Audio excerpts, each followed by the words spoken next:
Fred started a new nonprofit called Spirituality Adventures. He started with Matthew Cox with Harvard Media Productions and Whitney Grable.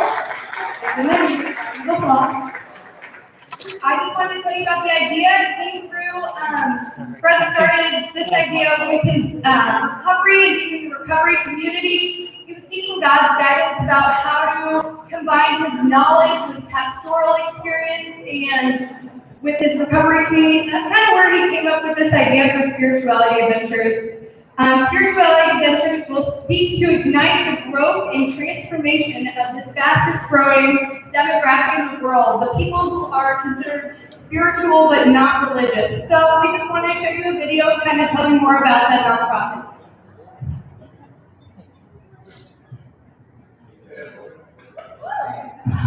Programs that brought me back to God.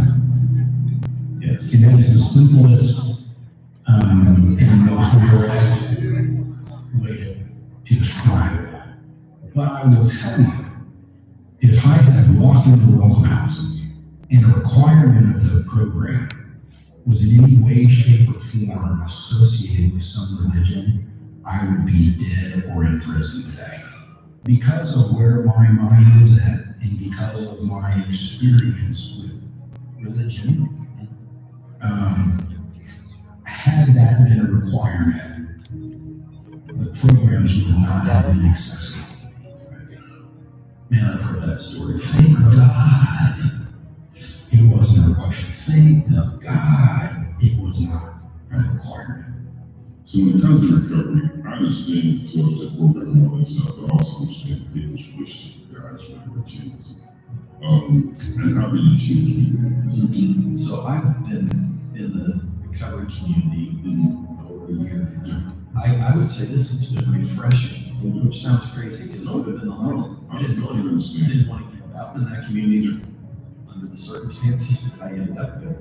But I would say that it was incredibly refreshing, the kind of brutal honesty that you run into people that are in recovery. And I was like, this is good. You know, this is what the church needs. We're in a group and somebody when your peer says, that's a BS. Yeah, I expect that from and so I've seen actually people go through treatment, end up being some of the best counselors that you'll ever experience because you can't pull that over on. You're right. I said, so when I'm being a counselor, it is a joke to me. I'm like, okay, you can take me and we should be really had that out of order.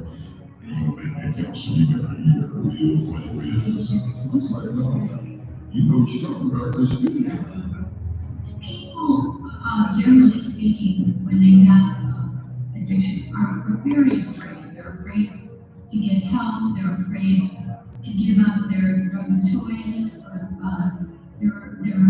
It feels like death. It feels like life as I know will be over if I do this. And what I want to say is that there is so much joy on the other side of this. The very best people I know are addicts in recovery. Because they have done the work, they've dug inside themselves, they've looked at their issues, they've found the spirit within them, they've struggled with their demons, and the joy and the freedom that you get when you do that is just phenomenal. And it's so worth it. Your addiction can be anything. It can be solving a very complicated mathematical equation. It can be going and running. It can be biking.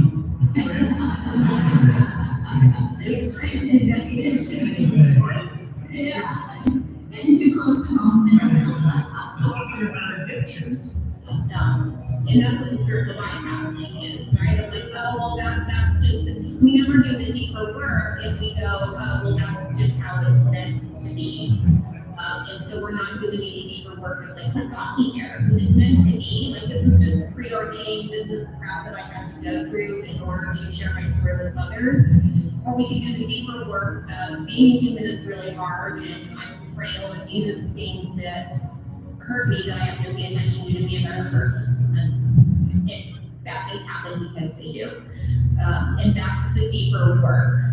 I've done research on and read on and looked into many different religions and philosophies and things like that in my journey. But one day I just realized I realized that it does, for me, just for me, I believe that every gift we have, all of us, comes from our Creator. I mean, they're gifts. Whether you're a golfer or a musician, it doesn't matter. And it took me a long time to embrace it. It really did. Because of the way I was introduced to it, I shied away from it for a while, because when I was finally introduced to Christianity and religion, I was introduced to it from people that threw it in your face 25 times a day. And I was already rebellious anyway. Right? So People's wish to God's will changes.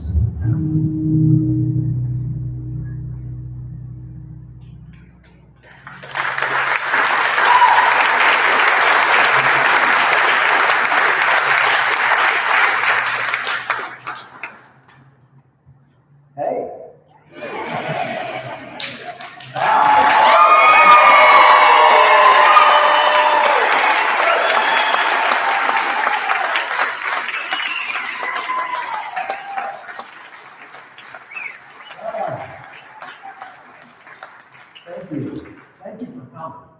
I greatly appreciate it. It means the world to me. I have not been in front of an audience like this for almost 2.5 years. So it's just wonderful to see your faces. I appreciate it so much. And thank you, Jessica, for doing music.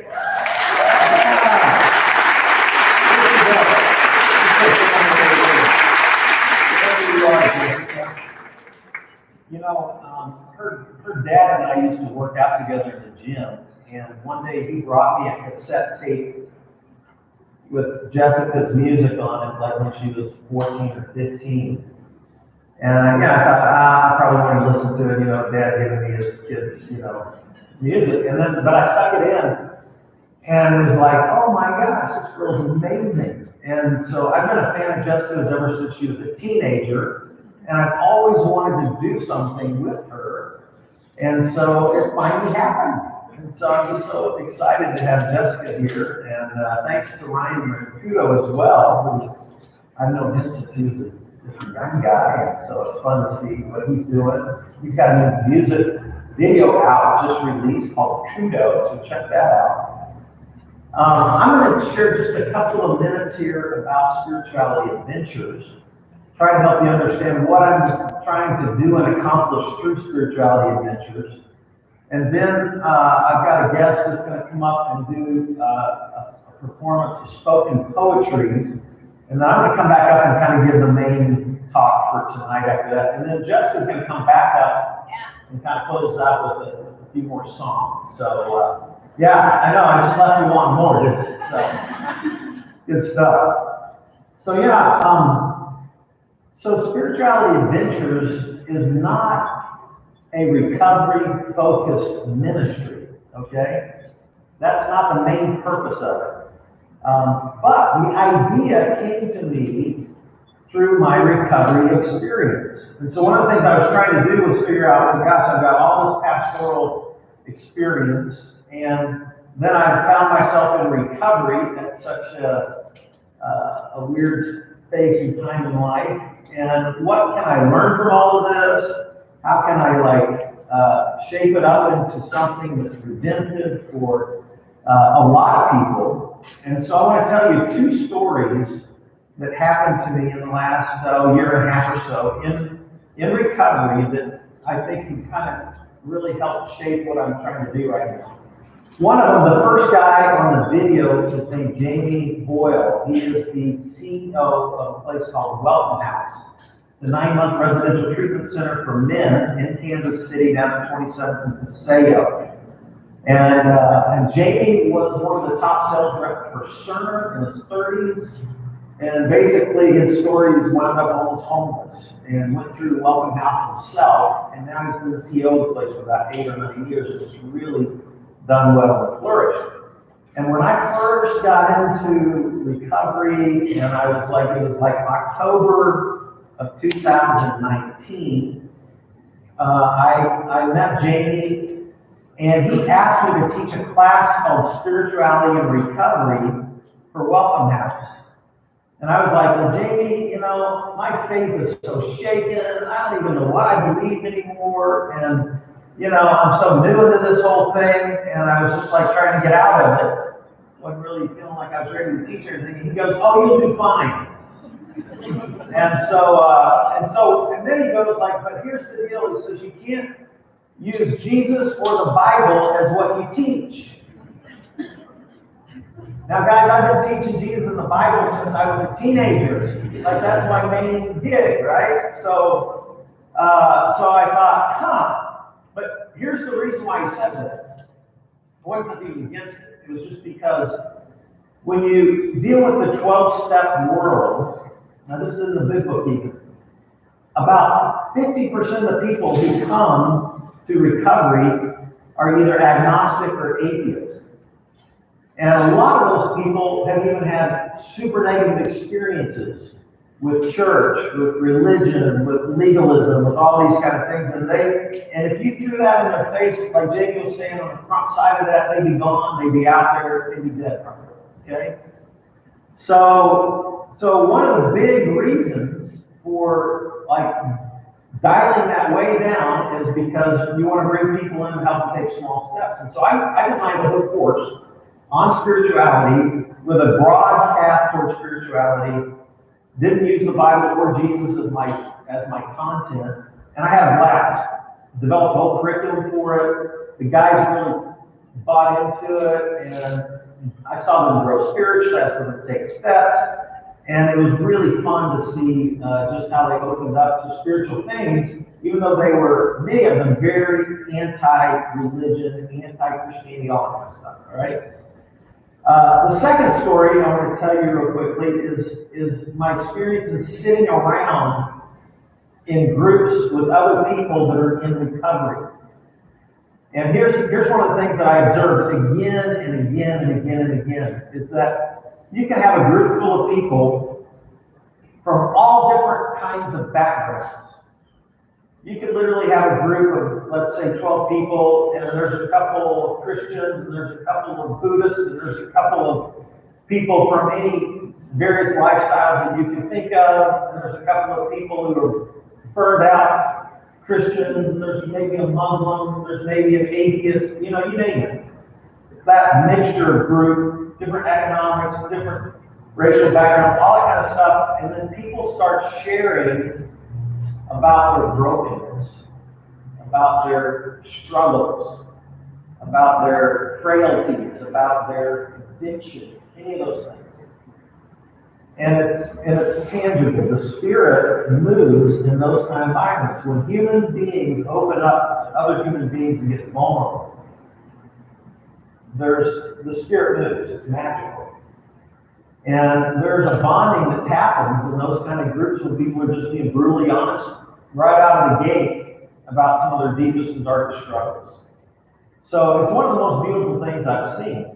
And so these two things I kind of started thinking, well, what if I started doing it? And I was already kind of started, by the way, if any of you ever followed me, like way back when I was at Vineyard, way back there when I was at Vineyard, you remember that?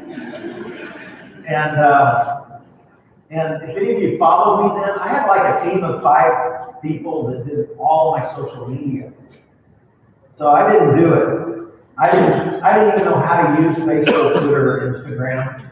I didn't know what they posted. I didn't know what people commented. I don't know how they responded to the comments or anything. Well, so I started doing it myself last year. It took me a whole weekend learning how to do Twitter. You know, like I got so frustrated I almost broke my phone. Just trying to tweet something. All right. So anyway, then I learned how to do Instagram. Then I learned how to do Facebook. So now that's all me. And so it's funny, when I got on Twitter, about 80 people followed me in about 3 weeks. I got on Instagram, and about 200 people followed me in about 3 weeks. And then I got on Facebook, and about 2,000 people followed me in about 3 weeks. I had about 800 direct messages, and I answered every one of them myself. So it's really me on there. And I got this idea for Spirituality Ventures, and really the vision is to ignite spiritual growth and transformation in people, in groups, in workplaces and communities. It's really just to ignite spiritual growth and transformation. And the way we want to do that is through blogs. I release a blog every week. I do podcasts. By the way, on my podcast, I'll interview all kinds of people from all different faith backgrounds, from all different walks of life. I'm not trying to debate them or win an argument. I'm trying to have a conversation. I'm trying to listen, learn, and I think we both learn, and we all learn through that. And my goal is to help ignite spiritual growth and transformation through interviewing people on all types of spirituality from a very broad perspective of spirituality. And the reason why I'm doing that is because the fastest growing demographic in America today is spiritual but not religious. All right? So that's a big, big thing. And that's the place that I want to be and I want to hang out. And I bet you there's a bunch of people here who are spiritual but not religious. Like only 8? Are all the rest of you just super religious? Like uptight, legalistic, and boring? Who here is spiritual but not religious? So, and you probably know people are bailing out like crazy on the church, right? So I think there needs to be people who go into these spaces and have great conversations about all kinds of spirituality. So that's really what I'm trying to do. And we want to do that through blogging, through podcasting. This is our first event. I also want to tell you about, I think probably one of the things that people missed about me the most was my Bible teaching, okay? So, and probably if we do more of these events, which I think we will, this is a great turnout. I'm so excited. So, at each event, I'm going to release a new Bible teaching series, okay? And so you can go to the merch table, and this is a little flash drive. We can also send these through, what do you call it, Matt? The digital download, right? Yeah. That's I couldn't do any of this without Matt. Give Matt a big hand.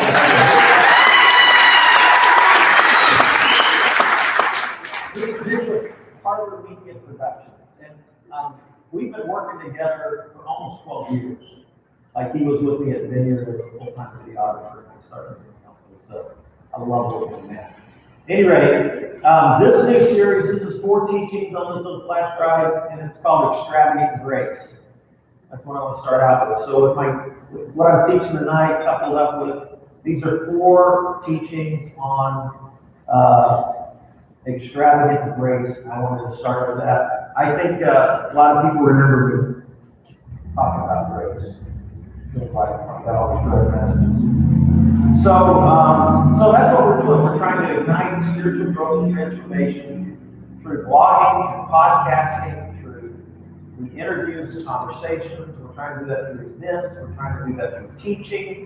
And then the other thing is pastoral care. So, you know, when I went off to rehab about 2.5 years ago, I had 18 pastors. And so while I did some pastoral care, there was so much to be done that happened with all the pastors. When I opened myself up to everybody on Facebook and Instagram and Twitter, all of a sudden people had access to me. I've been doing appointments every day now for 6 straight months, just doing pastoral care with people. And I don't charge people for it, all that kind of stuff. So that's happening out of what I'm doing. And the kinds of things that I've seen happen in people's lives just over the last 6 months lead me to believe that I'm on the right track in terms of what God's wanting me to do in my life right now. So, how we're going to how this is going to hopefully work, like the events, the ticket price, all that kind of stuff is really just to help cover the cost of going to this event, all right? The way I really hope this will help us do this for a career is through donations. And so this is a new nonprofit, Spirituality Adventures. You can go on the website, you can write a check, you can donate just about any way you want to. You can sign up for monthly donations. So I would just ask you to consider supporting Spirituality Adventures so that we can continue to do the blogs, the podcasting, the pastoral care, the events, and all the teaching that's going to be happening.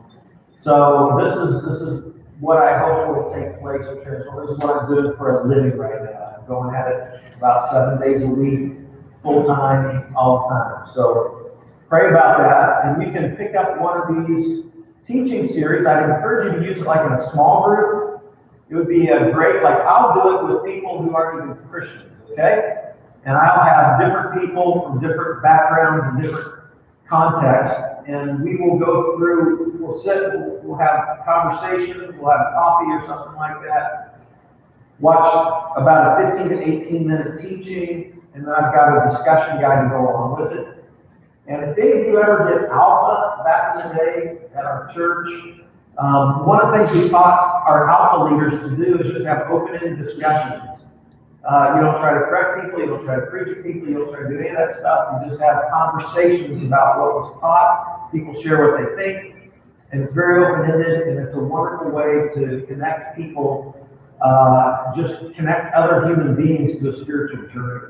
And so that's one way you can use it. You can use it for your own study as well. So think about that and check that out. The people here at the tables, people have donated above and beyond. You know, they've been very generous givers to provide these tables. It's one of the ways that we've covered costs for this event. So I want to thank Janet Brooks over here. She's with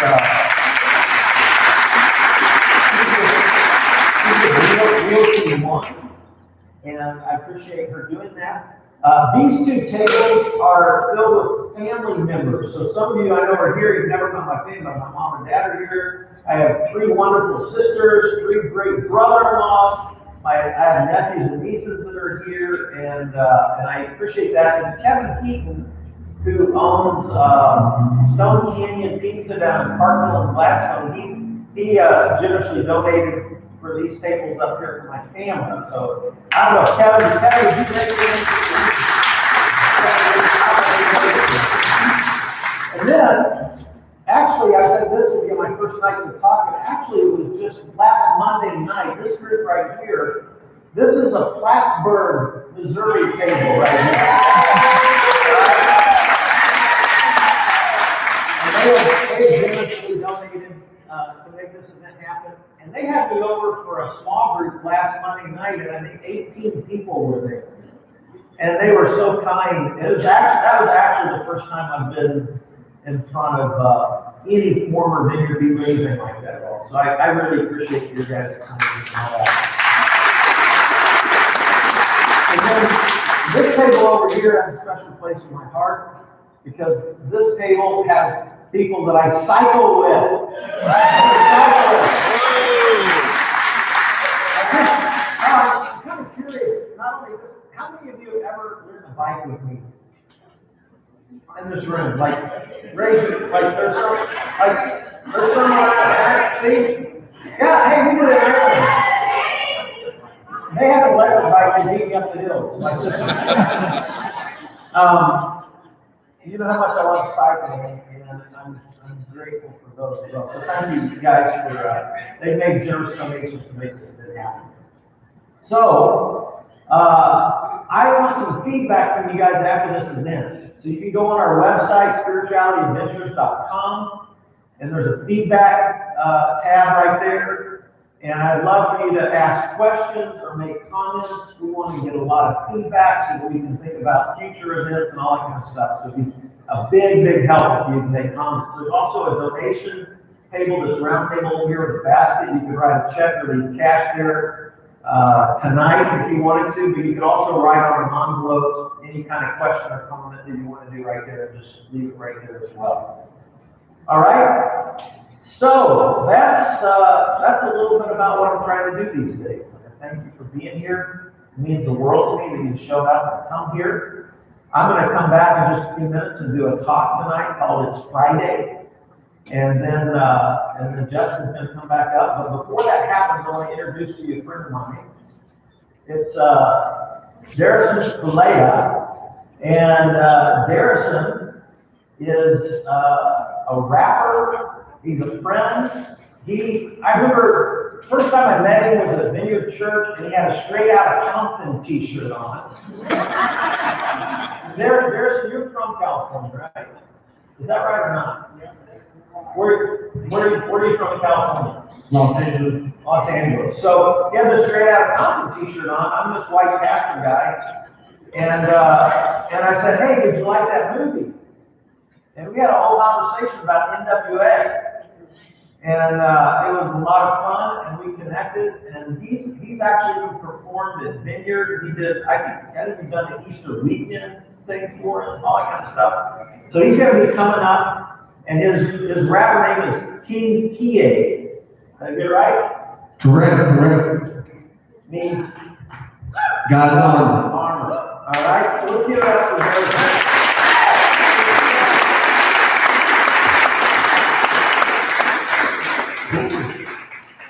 All right. Can you hear me back there? Yeah. I like crowd participation when I'm going to do a spoken word piece. It's going to involve you guys. So I'm going to say, life is like a movie. Life is like a Movie. Life is like a Movie. Thank you. Am I too loud? So I'm going to talk about a movie called My Life, and part of the battles that Fred's talking about, the inner turmoil, and how do we deal with it, and the questions that we ask ourselves, and how do we overcome it, and a lot of brutal honesty. So, humble beginnings, we never had much, but the love we were given from those who had us. Even when it felt different, we had to man up, not realize the condition it was to stand tough. When pampered as an infant turned into cancer, and all the doctor's prescriptions just didn't add up, who did we lean on the most to give us that answer?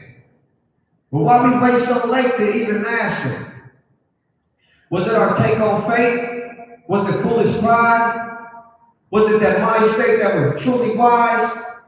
Is it that blind faith we just view as signs that leaves you and I questioning when the proof's divine? Shed a light on the bigger picture.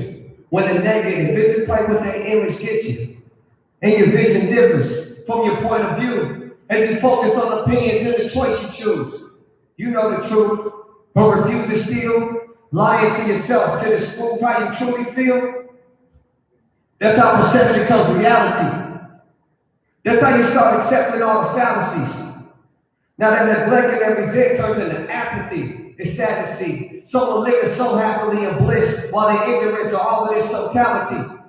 Naturally, I balance these spirits that keep attacking me because they live not in the fear of what God has planned for me. I know man can be a vessel, understand and see.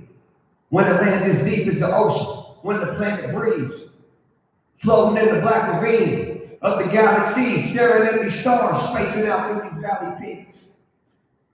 It's paramount as enchanted scenes. Every chance I speak, I send motion into these galleries. We all have a dream, but most don't live it because they rather sleep on their spirit. Through these corridors, I exhibit a passageway to explore what was written. It was scripted that the poor be the richest. A man what he thinketh, so I'm more than prolific. Listen, that's why I spit it in a form that's intrinsic. I do it for the Lord, I don't perform for the trinkets, because my life is like a Life is like a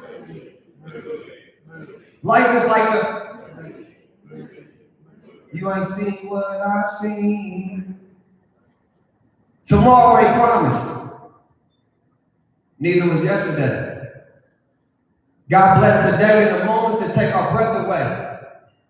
Steady praise, I meditate for a better way to separate the pain and the heavy weight of this life. In the hopes we can levitate to the light. But it's hard when it's dark and that karma's a hefty price.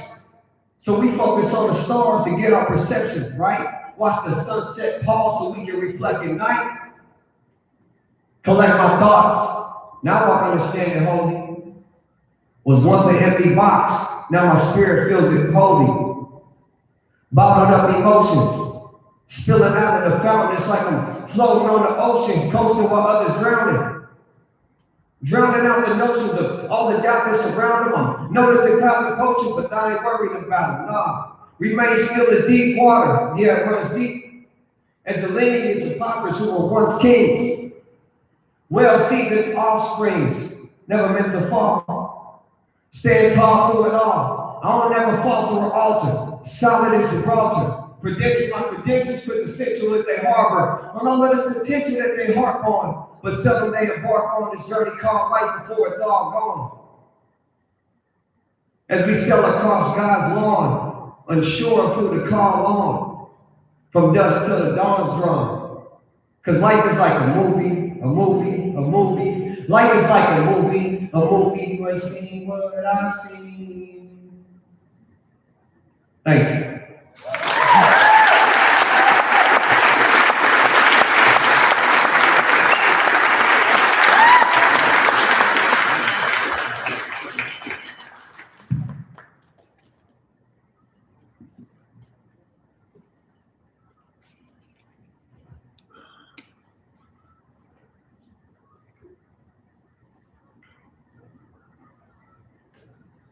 It's Friday. Friday. That's our theme for today. It's First Friday, but it's also Good Friday. And as I reflect back on Good Friday, I think it's a day of darkness, right? When you think back historically, a day of darkness. So some of you maybe know my story really, really well. Too well, maybe? And some of you have never heard my story that are here. So I'm going to be sharing a little bit of my story. I want to talk a little bit about Jesus on this Friday, many, many centuries ago. And then kind of close with some thoughts on that. But those of you who really only have known me recently, or maybe you're just hearing me for the first time tonight. I grew up here in Kansas City, and my parents brought me up to church. They're here tonight, so grateful for them. And when I hit my early teen years, I got a crowd of guys that were just kind of not really into church, and they were into partying and drugs and rock and roll and all that kind of stuff.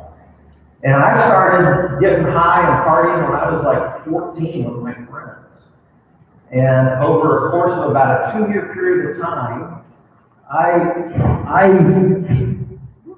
is that me? Try not to touch my nose again. But over the course of a couple of years, I became convinced that, man, if the whole world would just get high, the whole world would be a better place. And I didn't want to have anything to do with church. And so my friends started looking freakier, and my grades started going downhill, and I would have really great grades before that. So we got a new youth pastor at my church, and my dad decided that if I still wanted to live in the house, that I had to go to this youth camp with the church. And I did not want to go. And so I remember I actually snuck drugs with me to church camp, and I was going to just skip out of the meetings and get high. And then I went to this thing, and I listened, and the last night of that youth camp, I ended up giving my life to Jesus. And I went back home, and I changed my life around. 2 months after that, I felt called to be a pastor. I preached my first sermon, I think, when I was 17. And I was ordained when I was 18, right here in Kansas City, Missouri. I went off to Baylor University.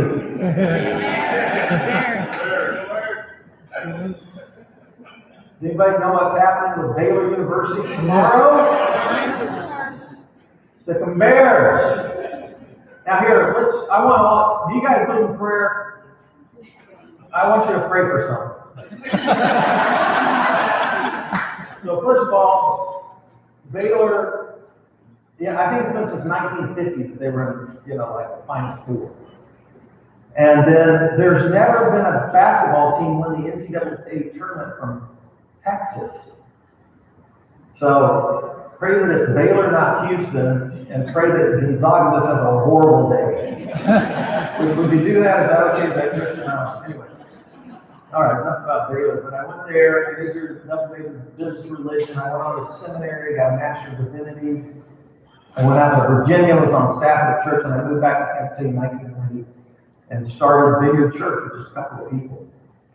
And my family really were some of the first people at the church. And my three sisters, my brother-in-laws, mom and dad. Dad greeted people at the church. I used to say, Dad, people came to the church to get a hug from my dad. I bet you he knew the first 1,000 people by name. I think he knew more names at one time than I did in the church. And so, and I tell you that my family's a grace-based family. And I think just the grace-based atmosphere grew out of that. And so I've always been thankful for my family. But nonetheless, I went into a second. Have you heard me say I would call myself a prodigal pastor? All right, and some people have thought, why are you saying that? Well, prodigal means extravagant, and the prodigal son was extravagant in his ways, but the father was extravagant in his love. And so it's a little play on words, right? I'm kind of the prodigal pastor. I want to be an extravagant, grace-based pastor, which I've tried to always do, but even more so now. Like, I would just be even more grace-based than ever before after all I've gone through. But I went through a second, what I would call prodigal type experience. And so most of you have heard me share, I was an insomniac for over 25 years. I would go to sleep right away, and then I'd sleep about 2 hours. I'd wake up, and then it was just like a crapshoot if I ever got back to sleep again. Sometimes I'd sleep again, sometimes I get 3 hours, sometimes I get 4 hours, sometimes it was just 2 hours. And I read all night long. And I didn't, after I became pastor, I didn't have a drinking career, I didn't have a drug career, I just stayed up all night and read. I was pretty highly functional, and that went on for over 25 years. When I hit 55, which was, I just turned 63 weeks ago, all right? So when I hit 55, I got really tired of not sleeping, and it started to wear on me. And so I went to a psychiatrist for the first time in my life. He tried on a bunch of different things, but the thing that worked was Xanax. Xanax was like a magic charm for me. I took Xanax the first time, I slept 7 hours straight, and I loved it. So I stayed on it. It worked like all through 2016. And then toward the end of 2016, early 2017, it really started declining in its effectiveness. I started going back to my old sleep patterns. I told my psychiatrist he upped the dosage on the Xanax, but even the upper dosage didn't work. And then I did something really not very smart. I started liking the sleep so much that after I woke up, even after taking the Xanax, I started taking shots just to try to catch a couple extra hours of sleep. And so that Xanax and alcohol combo, literally took me down the drain really, really fast. And on top of the Xanax and alcohol, on top of the insomnia, in 2016, I went through some stuff in ministry that burned me out. I didn't even want to be preaching anymore. And I'd gone through ministry burnout before because I've been in ministry for, at this point now, over 30 years. I've been preaching over 40 years at this point. This is back in 2017. So I thought I'd just pop out of it, but I didn't. And so there I was, ministry burnout. Then I'm doing Xanax and alcohol to sleep. And then I had marriage issues that had been going on for decades that really were undealt with. And then all of that together kind of exposed this weakness in myself, I guess. And I made some really poor decisions under the influence of Xanax and alcohol. And I would just say I went off the rails, I think in late 2017 and 2018. And so I remember telling my board that I was dealing with Xanax and alcohol, and I don't want to get on all this, but I was sent to rehab and then sent to Georgia in November of 2018 for 140 days. I was sent off to rehab. Stuff happened while I was in rehab that I really didn't know what was going on, but once I figured out what happened, I didn't come out of rehab like all better. In fact, when I got home, I had to hire a divorce lawyer. I didn't have a career. I was basically losing my marriage. I lost my career. I lost the community that I built and labored over for 30 years, basically. And I really felt like I lost my faith. I felt like my faith was shattered. I felt like I felt lost. Like I felt literally disconnected from myself, disconnected from other people, disconnected from God. I literally felt lost. That's not a theological statement, it's just a feeling thing. And so this is where I found myself when I came back from rehab. I was so angry. I was angry at myself. I was angry at certain other people. I was angry at God. I was just angry. I was angry, so angry, and it took me into this super dark place. And I felt like an atheist. I just, like, if God's there, I just was gone. I literally felt like an atheist.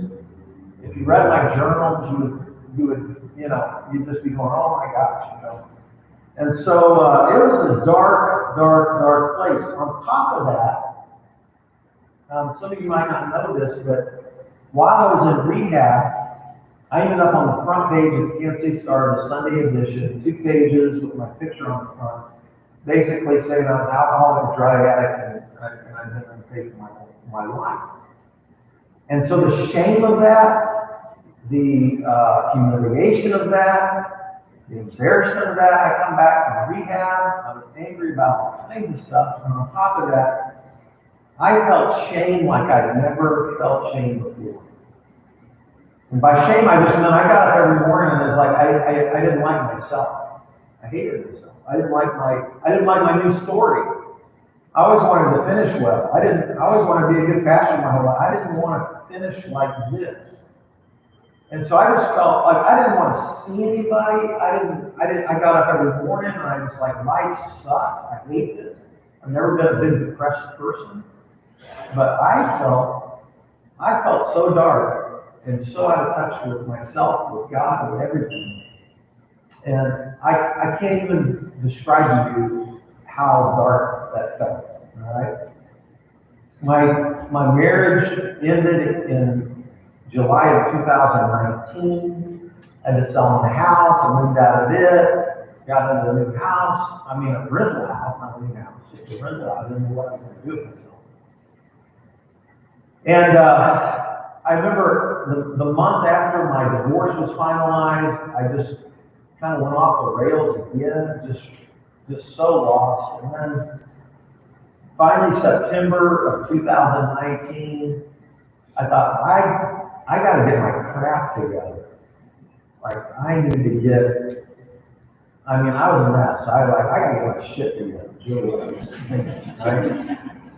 And so, and I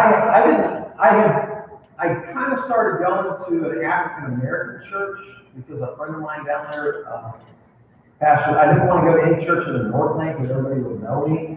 We've grown all the churches in the entire Northland. Did you know that over 30 years?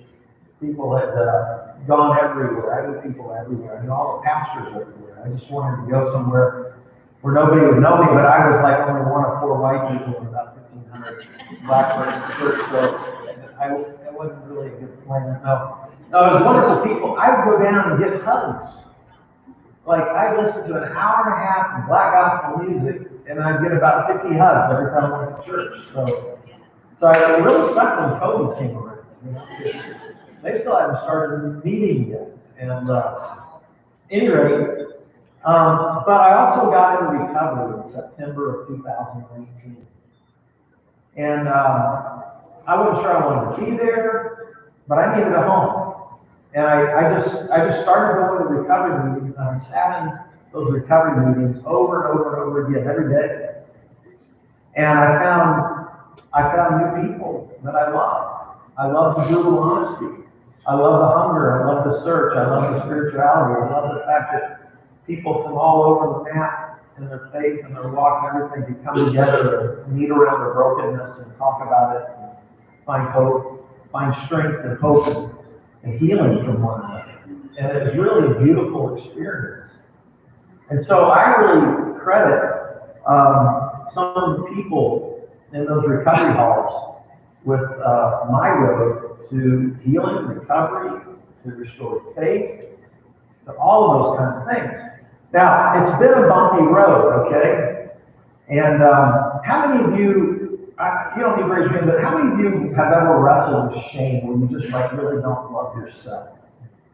How many of you have ever done some stuff where you're just ashamed of it? You don't want, you wish you could just disappear or get super small because you're so embarrassed about what you've done. That's shame. When you feel like you're not good enough, and you feel like you just want to get small and disappear, when you wake up in the morning, you really dislike yourself, you really don't love yourself. That's all shame. And I found that shame was beating me up every single day. And I just had to talk about it. And I have a really harsh inner critic. Do any of you have like a harsh inner critic? Like my inner critic can just beat the crud out of myself, okay? I can speak really harshly to myself. This inner critic, the shame guy, that just like, ooh. And so, COVID hit, and I'm trying to get my life back on track last year. I've been in recovery for over 6 months at that point. I'm starting to get back on my bicycle. I'm riding my bike. I'm getting some mileage in. We're actually training for the Dirty Kanza, remember last year? This is that 200-mile gravel road race that I've done in the Flint Hills, and all these guys have done it with me here. And so I was training again.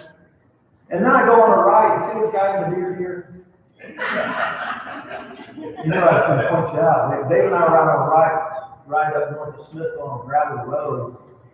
And this big old dog comes running after me. This is in May of last year. And instead of just running beside me, he cut right in front of me. And I went over my handlebars and landed right on my head. And I didn't know where I was at for an hour. And Dave can tell you, I was asking him questions like I didn't know where I was at. They thought I might have broke my neck. And so I thought, man, God, can't you give me a break?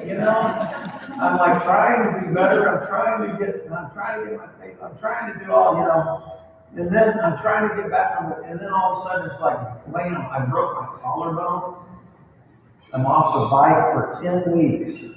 And I was just starting to do Twitter and Instagram and Facebook. I was learning how to record a video with my iPhone and post it to Twitter. So I tried to make the best of it, and I decided to go out and start doing hikes instead of bike rides. Because I still want to get some exercise in and get some endorphins going and stuff. So this one day it had been raining and everything, and I was going to different trails, and I was recording it and posting it and all that stuff. And so I go to this one called Maple Woods Park. And I get there, it just rained the day before, and there was this bridge over the creek, and the bridge was out. And so they put this caution tape up and said the trails were closed. And I kind of thought, well, that's dumb. You just cut across the creek and you get on the trails. That's dumb. So I thought the trails aren't closed, So this is a metaphor for my life, right? So, and I gotta qualify this, so that you won't think I'm even a worse pastor or something after this. I'm gonna show you a little video clip here. Because I was gonna record myself and then post it on Twitter, okay? But here's the deal. One thing that most of you don't know about what the cycling guys do, if I crash, which I happen to crash quite a bit over the last 16 years, 50% of the times when I crash, I'm real zen, and I just lay there and go, I wonder if I'm going to be able to move again or bike again. And then my feelings start coming back. I'm cool. I'm like, you don't say anything. I'm just really chill. I'm zen. But then the other 50% of the time, have you ever seen that old movie Christmas Story? Where the kid has like that profanity thing? About 50% of the time when I crash, my brain does something. It's like the lizard brain. My amygdala knows all these curse words that I don't want to say. And it's actually embarrassing. Like I've actually apologized to guys after I would have spewed these things out. So I'm walking along with my iPhone, recording myself, so I post it on Twitter, and I'm crossing a muddy creek. So this is what I recorded.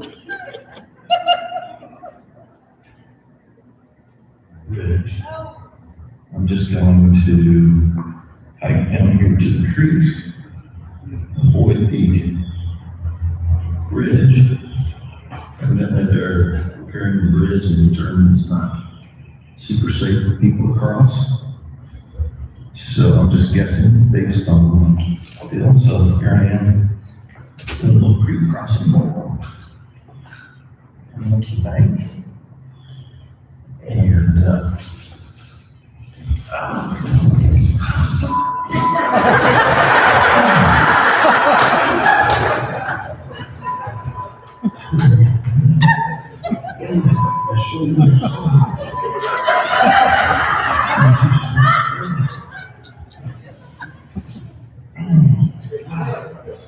Jeez.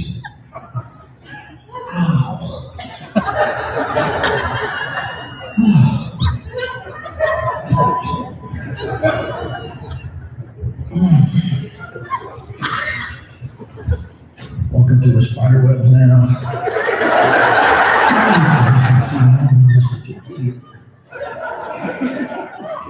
I'm on the trail. Little landscape there. Broken shoulder. It's like, ouch. I hurt over right there. Now let's see what you're doing. Euphoria.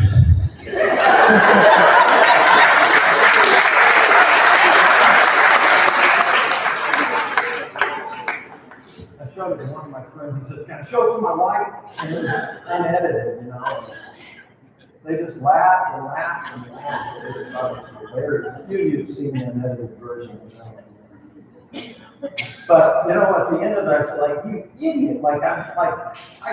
I can't keep from hurting myself. I hurt myself emotionally. I hurt myself. Then I said, how do I hurt myself? Like, can I ever stop? Give me a break, guy." So, shame is a big, big, dark hole. And it leads us into dark places. And it makes me think about Good Friday. So actually, when we first started thinking about this event, I thought, I want to do it on a Friday. I want to do it on Easter Friday. Because the cross that Jesus died upon, and the day that he did that, which was a Friday, was a dark, dark day. Okay?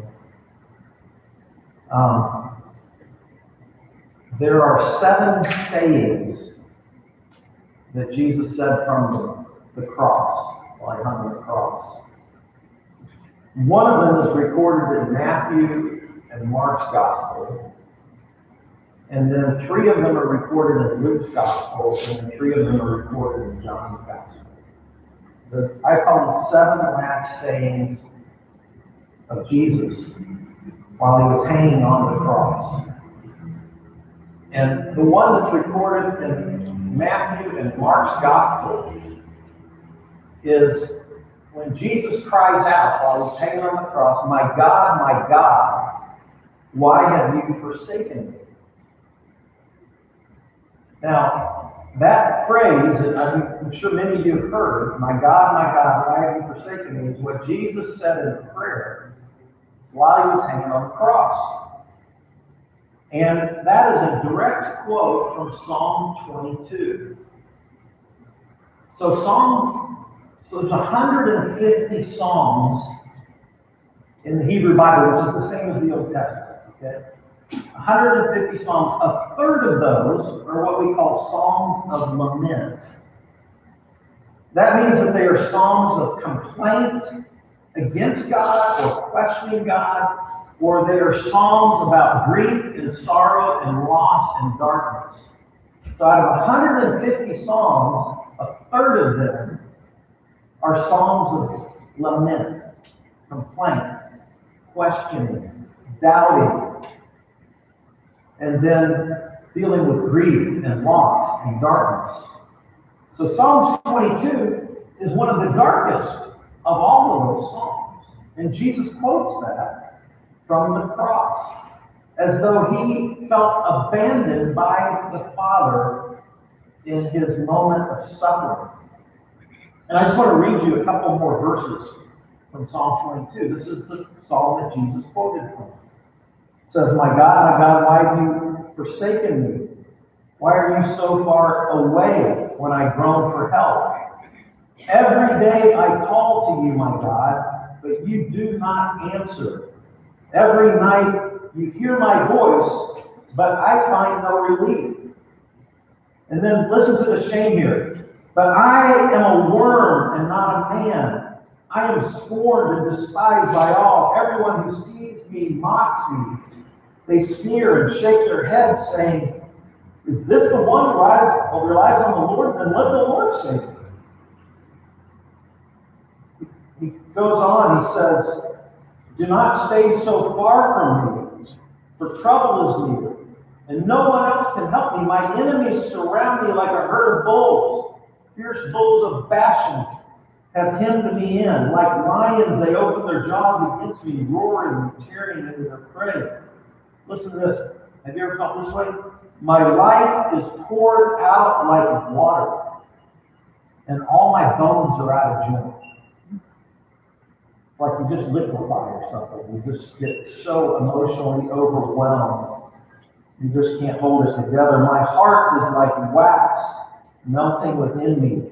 My strength is dried up like sun-baked day. My tongue sticks to the roof of my mouth. You have laid me in the dust and left me for dead.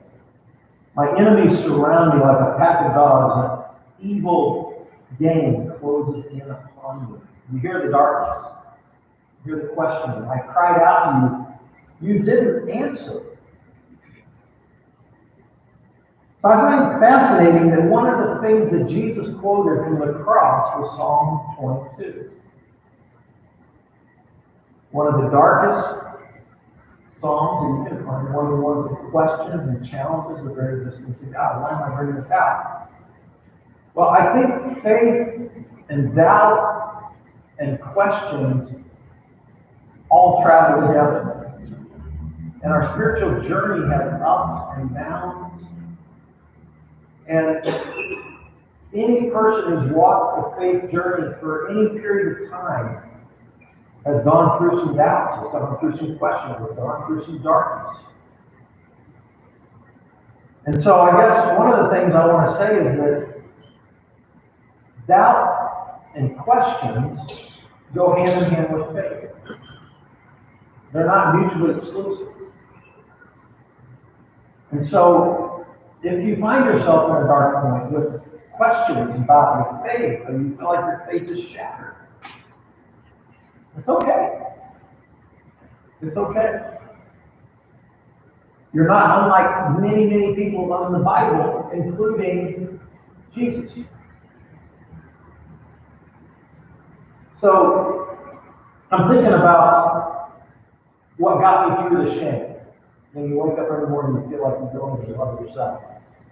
What got me through the shame?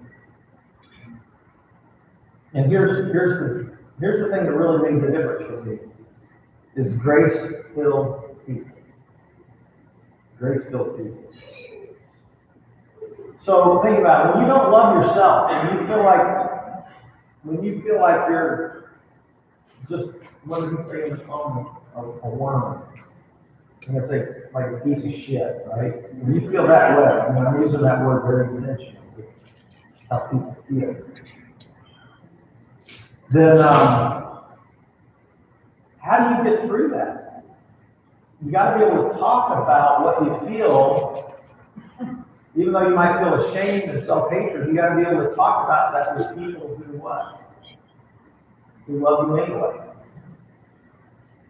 And I think that's really the foundation for grace-based people, is they love you anyway. And they love you at your worst. And I started saying stuff and sharing stuff that I didn't even like hearing coming out of my own mouth. And I just started finding people who love me anyway. So some of you are here, right? I'm thinking of like my family right here. They love me anyway. They love me anyway.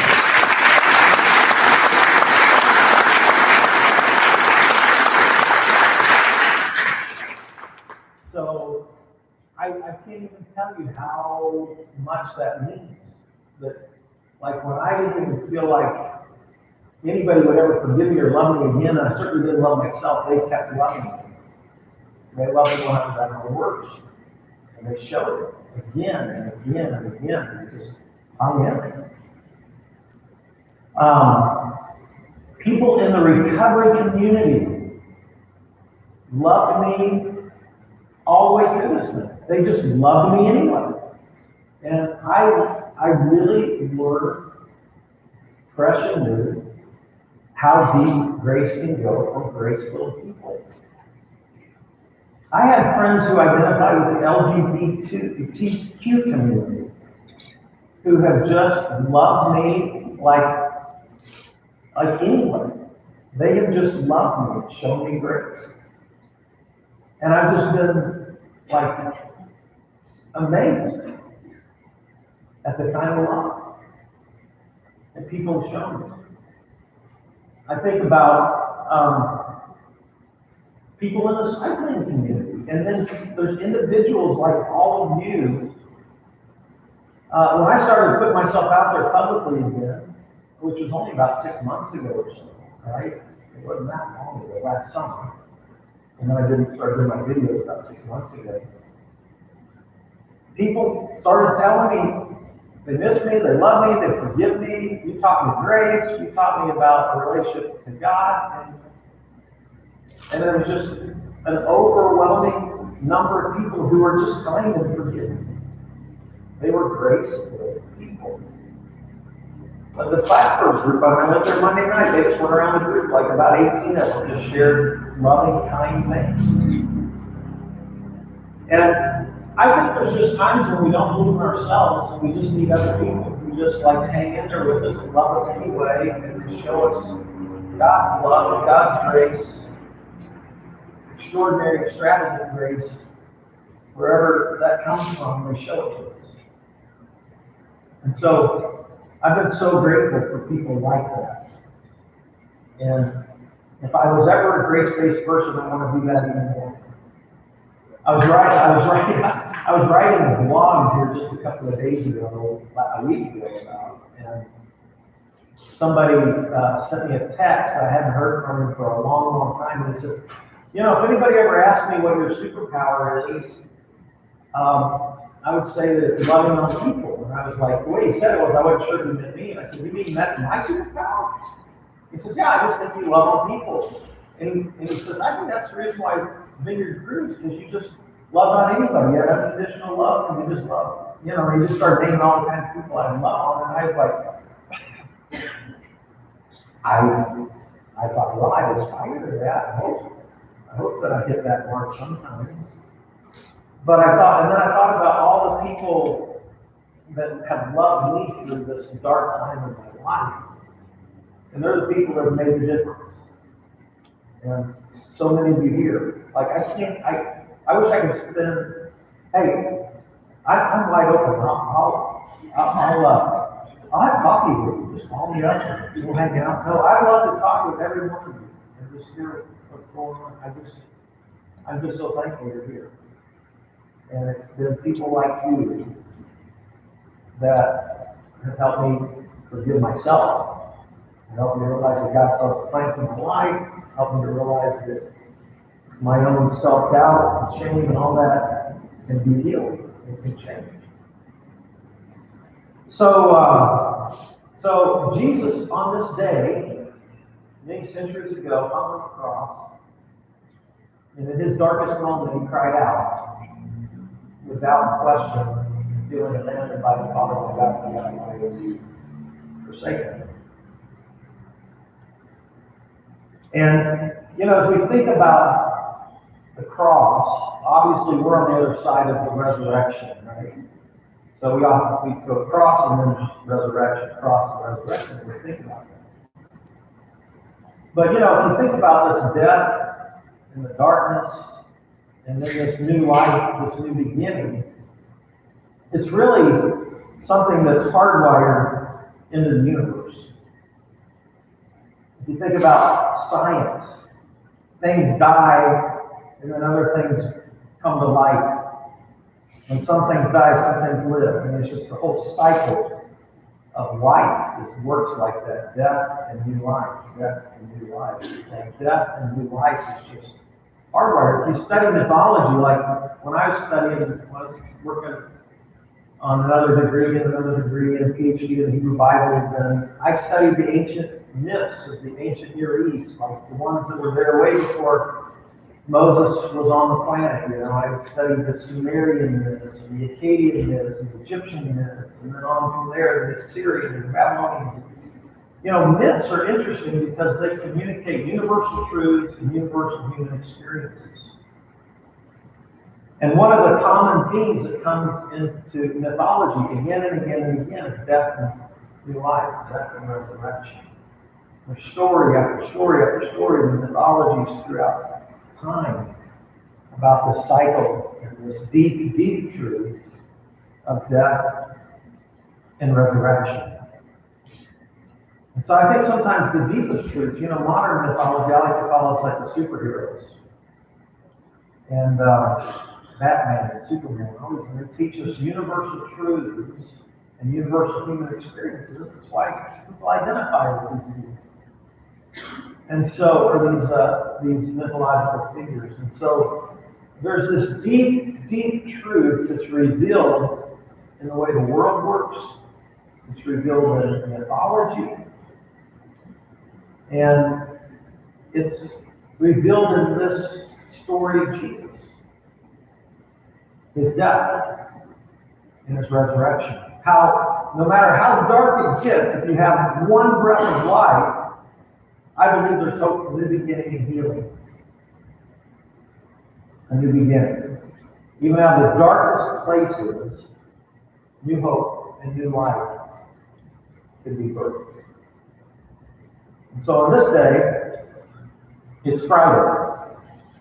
Now, one of the things I want to share with you in closing is a message that I heard from a black preacher when I was growing up named S.M. Lockridge. And I used to listen to black preachers when I was growing up. I would actually memorize whole sermons and try to preach them like they did.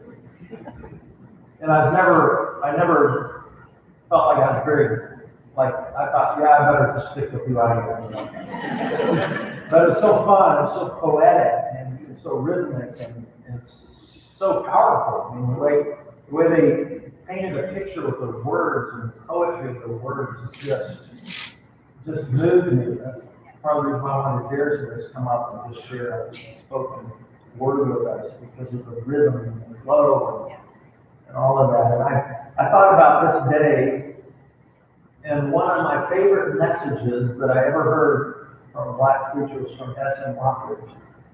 And it's called, It's Friday. It's Friday. So I'm going to do my best just to share it with you, okay? This is S.M. Lockridge, and it's entitled, It's Friday, okay? So I got to read it to you. It's Friday. Jesus is praying. Peter is sleeping. Judas is betrayed. But Sunday is coming. It's Friday. Pilate is struggling. The crowd is conspiring. The council is vilifying. They don't even know that Sunday is coming. It's Friday. The disciples are running like sheep without a shepherd. Mary is crying. Peter is denying. But they don't know that Sunday is coming. It's Friday. The Romans beat my Jesus. They robed him in scarlet. They crowned him with thorns. But they don't know Sunday is coming. It's Friday. See Jesus walking to Calvary. His blood dripping. His body stumbling. And his spirit's burdened. But you see, it's only Friday. Sunday is coming. It's Friday. The world is winning. People are sinning. And evil is grinning. It's Friday. The soldiers nailed my Savior's hands to the cross. They nailed my Savior's feet to the cross. And then they raised him up next to criminals. It's Friday. But let me tell you something. Sunday is coming. It's Friday. The disciples are questioning what has happened to their king. The Pharisees are celebrating that their scheming has been achieved. But they don't know it's only Friday. Sunday is coming. It's Friday. He's hanging on the cross, feeling forsaken by his Father. Can nobody save him? Oh, it's Friday. But Sunday is coming. It's Friday. The earth trembles. The sky grows dark. My King yields his spirit. It's Friday. Hope is lost. Death is won. Sin is conquered. And Satan is just a laugh. It's Friday. Jesus is buried. A soldier stands guard. And a rock is rolled into place.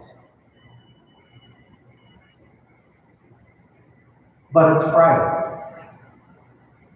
It's only Friday.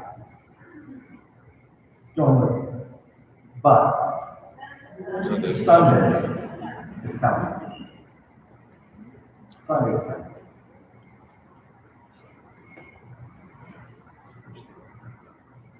If any of you would like to join me, let's just say a prayer that Jesus taught. And it starts our Father. You want to join me? Join me. Our Father. We use trespasses, by the way. Our Father, who art in heaven, hallowed be thy name. Thy kingdom come, thy will be done, on earth as it is in heaven. Give us this day our daily bread. Forgive us our trespasses. We forgive those who trespass against us. Lead us not into temptation, but deliver us from evil. For thine is the kingdom, the power, and the glory forever. Blessings to you. Thank you.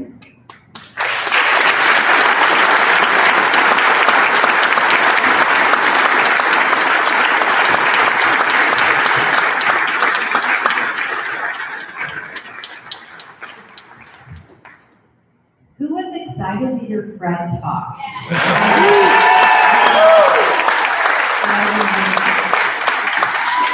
And such vulnerability, like everyone else if you come up here and do that and share that much information, I feel like I'm just very impressed with him and everything he's done. And it just added so much to his testimony. And who else is excited for Grace? And just God's grace that he has for us in our lives. And I just pray that we'll all just become grace-filled people and just know that everyone has things that happen in their life.